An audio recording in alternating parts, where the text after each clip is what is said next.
मेरा नाम फरूक है। एक बच्चा मेरा बड़ा और हड्डियां का मसला है तो तेनों भी पोलियो की कसर।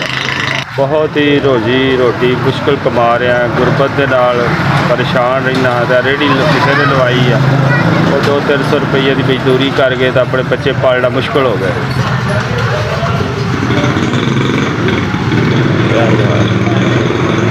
गरीब करके जान असी अपना बच्चा भी तुहानूं दिखाने, भी हड्डियां का कमज़ोर है, रीढ़ की हड्डी विगी हुई बेचारे की।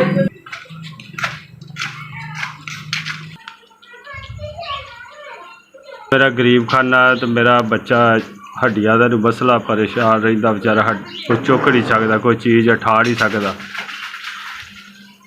जो मेरा बीमार है इस वजह तो मैं दिल से गल लाई है। तो आ 2 बच्चे मेरे जेड़े सहारा ने बुढ़ापे का, इन्ना बेचारा जवान होना तो कितों मेरी सुड़ी जानी।